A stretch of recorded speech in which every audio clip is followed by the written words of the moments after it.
আজ আমি তোমাদের সঙ্গে দুটো রেসিপি শেয়ার করছি যেটা তোমরা বাড়িতে মাত্র 30 মিনিটে তৈরি করে ফেলতে পারবে। খুব সহজ বানানো, বাঙালির সবথেকে পছন্দের দুটো বিশেষ দিনের জন্য বানানোর দুটো রেসিপি। মানে সামনে জামাই ষষ্ঠী আসছে, জামাই ষষ্ঠী স্পেশাল দুটো রেসিপি। দেখো না কেমন হয়েছে। এটা বানানো যতটা সহজ ততটাই টেস্টি, আর খুব বেশি 30 মিনিট তার বেশি লাগবে না, আর খুব সহজভাবে দেখানোর চেষ্টা করেছি। চলো তাহলে দেখিনি আজকের লাঞ্চ থালিতে যে দুটো রাখছি।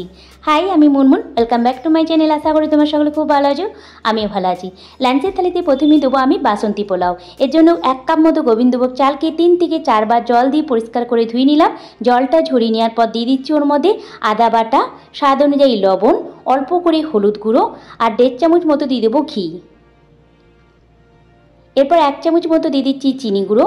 সব কিছু উপকরণ দিয়ে চালটাকে খুব ভালো করে একবার মেখে নেবো। এটাকে রেস্ট হতে দেবো 5 মিনিটের জন্য। গ্যাসের মধ্যে প্রেসার কুকার বসিয়ে দিয়েছি। হ্যাঁ, আজকে আমি বাসন্তী পোলাওটা প্রেসার কুকারে করব, একদম ঝরঝরে হবে। এরপর দেখো 2 চামচ মতো সানফ্লাওয়ার অয়েলটা একটু গরম করে কিশমিশ কাজুকে ভেজে তুলে নিলাম, লাল লাল করে ভেজে তুলে নিয়েছি। এরপর ওই তেলের মধ্যে দিয়ে দিলাম গোটা তেজপাতা, গোটা গরম মশলা। গরম মশলার মধ্যে আমি ব্যবহার করেছি লবঙ্গ, দারচিনি, এলাচ। চালটা দিয়ে 2 থেকে 3 মিনিট লো ফ্লেমে একটু ভেজে নিলাম। তারপরে যতটা চাল তার 1.5 গুণ আমি এখানে জল দিয়ে দিচ্ছি। 1 কাপ চালের জন্য 1.5 কাপ আমি এখানে জল ব্যবহার করেছি। সব কিছুকে আবার ভালো করে মিক্স করে নিলাম। দিয়ে দিলাম কিশমিশ আর কাজু যেটা ভেজে রেখেছিলাম, সেটা দিয়ে হাই ফ্লেমে আমি 2টো সিটি দিয়ে নেবো। 2টো সিটি পড়ে গেছে, সম্পূর্ণ স্টিমটা বসতে দেবো। তারপর ঢাকনাটা খুলে আমি পরিবেশন করেছি। দেখতেই পাচ্ছ কত সুন্দর ঝরঝরে বাসন্তী পোলাও আমার রেডি হয়ে গেছে। একবার ট্রাই করতে পারো।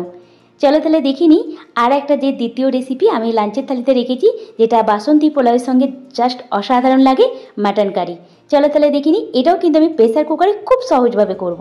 এর জন্য আমি 500 গ্রাম মাটনকে আগে থেকে ভালো করে ধুয়ে নিয়েছিলাম। 4টে বড় সাইজের পেঁয়াজকে কুচিয়ে নিয়েছিলাম, সেটা দিয়ে দিলাম। 2 চামচ মতো আদা রসুন বাটা, স্বাদ অনুযায়ী লবণ।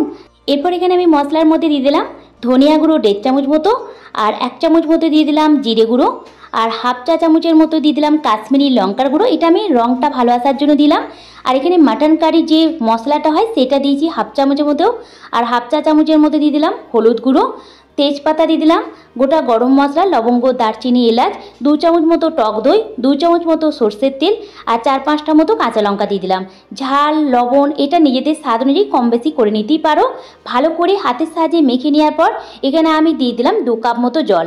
যদি মাটন কারিটা তোমরা একটু গ্রেভি টাইপের চাইছো, মানে গাঢ় টাইপের, জলের পরিমাণটা একটু কম করে দেবে, কারণ প্রেসার কুকারে জলটা খুব একটা বেশি টেনে নেয় না। তাই জলের পরিমাণটা একটু কম করতেই পারো। আমি একটু ঝোল ঝোল রাখবো বলে 2 কাপ জল ব্যবহার করেছি। হাই ফ্লেমে আমি 1টা সিটি দিয়ে নিলাম। সম্পূর্ণ স্টিমটা বসে যাওয়ার পর দেখতেই পাচ্ছ অনেকটা তৈরি হয়ে গেছে। এরপর ওপর থেকে একটু ধনেপাতা কুচানো দিয়ে লো ফ্লেমে 4টে সিটি দিয়ে নেবো, তাহলে কিন্তু আমার মাটন কারি রেডি হয়ে যাবে। লো ফ্লেমে 4টে সিটি দেওয়ার পর আমি এটাকে স্টিমটা সম্পূর্ণ বসতে দেওয়ার পর পরিবেশন করে নিলাম। ব্যাস রেডি।